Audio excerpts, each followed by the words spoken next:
সাগরে চলে ভেসে কি করবি রে মা? হ্যাঁ, কি করবে?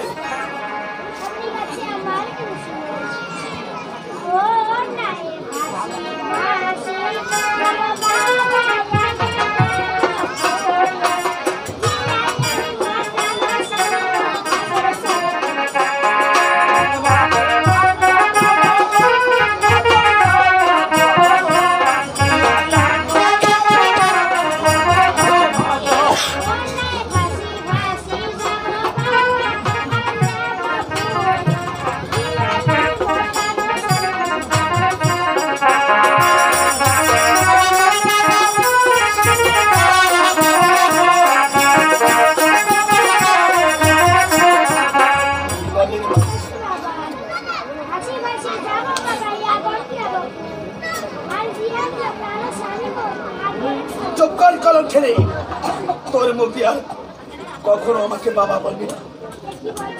হ্যাঁ, আরে যে প্রথমে আমার একাত্তর জন সন্তানকে রক্ষা করতে পারবি সে নাকি আমাদের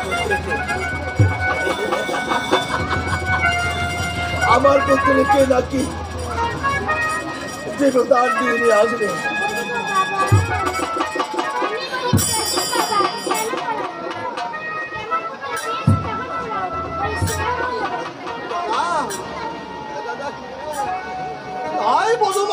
আমি তোমার কাছে হাত জোর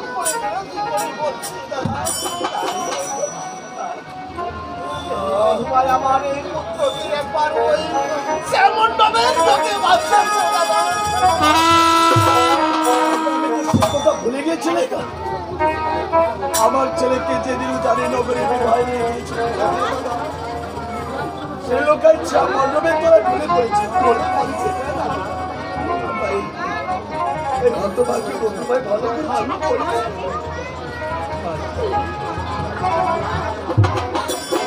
আর যদি আমি তোমার কাছে কোনো অন্যায় কথা বলে থাকি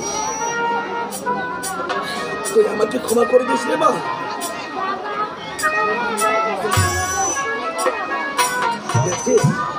দেখছিস পাগলিদের কথা, এত কথা বলার পর আমরা তার কাছে কোনো না বললাম আজ যে তুমি সাগরে চলে ভেসে যাবে তোমাকে আমার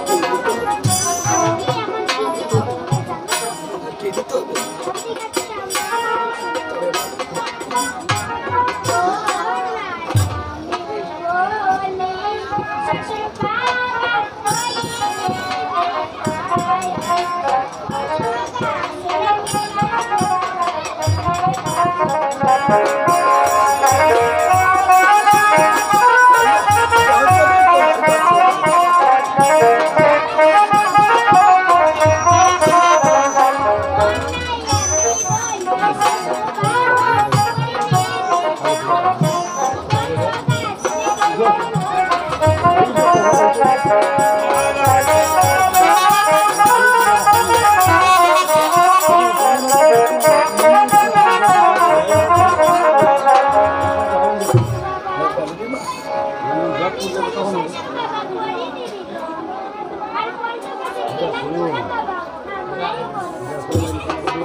পঞ্চটি কোলার গাছ যাচ্ছিস আর যদি আমার কাছে আমার এই চম্পলা নগরে সব কোলার বাজার যে থাকতিস না আমি তো চলনি নিয়ে আসতাম।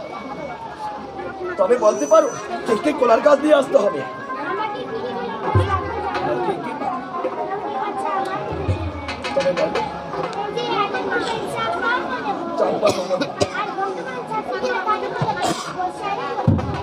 তবে ঠিক আছে আমি লেখাকে দিয়ে আজ আমার বাংলায় বধুমা কি বলেছি জানো? বলেছি ওরে আতিয়া কল্পাই কাজ বেউরি চাম্পা মনো অত ছাতি কাজ বেউরি কোথায়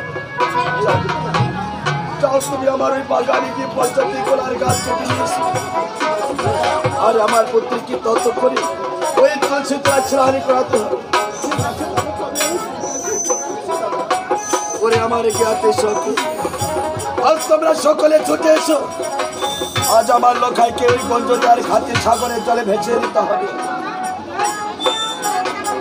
ওরে ভাই সাধু, ওরে ভাই সাধু